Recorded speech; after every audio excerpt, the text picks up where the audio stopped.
Another area somewhat related to this that I believe that we give power to our families that belongs to Christ alone is the ability to tell us who we are, to give us our sense of self-worth, our sense of self-significance, our value, to give us our identity.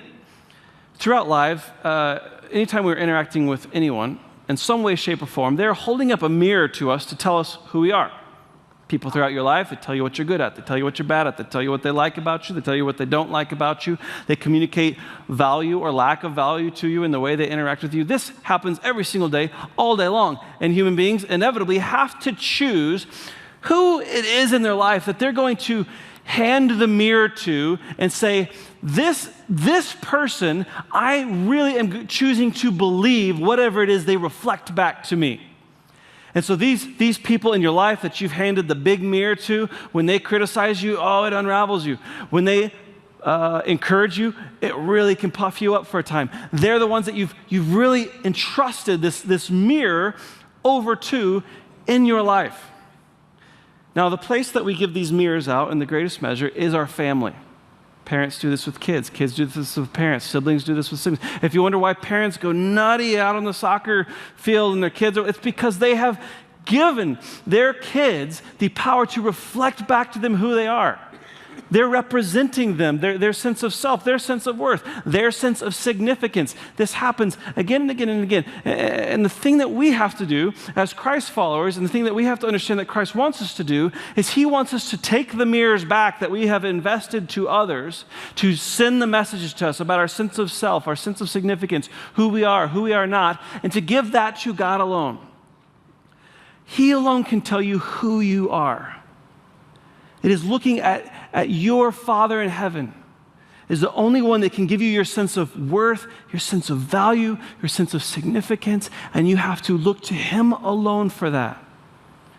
Whenever a husband is not in the kind of relationship with God where he's standing on his own 2 feet and he's getting his sense of self-worth, his sense of significance from God, he will often begin to look towards his wife to send those messages of his value and his worth and his significance. And oftentimes wives, when they're not in the kind of relationship with God where they're standing on their own 2 feet and they're receiving and they're getting their sense of self-worth and significance in the way that God sees them, they'll begin to look to their husbands to start sending them the message about their worth and their value and their significance. And what is happening in this relationship is the husband's now beginning to put pressure on the wife that she was never intended to hold up, that no human being can bear. And what's happening is the wife is setting a level of expectation and demandingness on the husband to be for her what she needs because she's not getting it from God. And when this begins to happen, the relationship begins to collapse under the pressure, begins to implode. This happens in marital relationships, this happens in friendships, this happens in all kinds of family relationships. Whenever we are not getting our sense of identity from God and who he sees us, we are his loved son, we are his loved daughter. When we are not in that kind of right standing with God, we begin to look to the people in our inner circle and lean into them to tell us and send those messages back to us. And a level of expectation and a level of demandingness gets put on a relationship that human beings were not meant to bear. They weren't meant to be that for you. Some of you have friendships where you feel kind of stifled under the level of expectation, the level of demandingness that is on you. And what's happening is that person is looking to you to send messages that they need to get from God himself.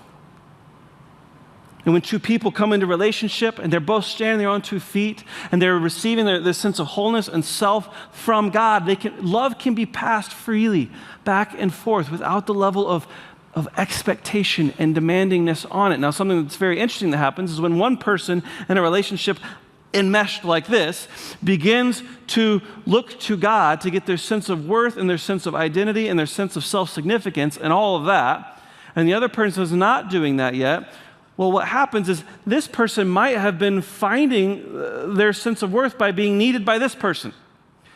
And now this person's suddenly becoming healthy and they don't need them quite as much. And this causes this person to react, to want them to come back down here and be needy again, because this is this funky kind of dynamic that happens. But what you need to understand is that when you begin to walk in a relationship with God and you find your sense of self and identity from him, and this other relationship starts to do this, you have to allow that to happen, because then eventually this person is forced to begin to look to God to be God to them and not look to you to provide a sense of the messages that God alone can provide.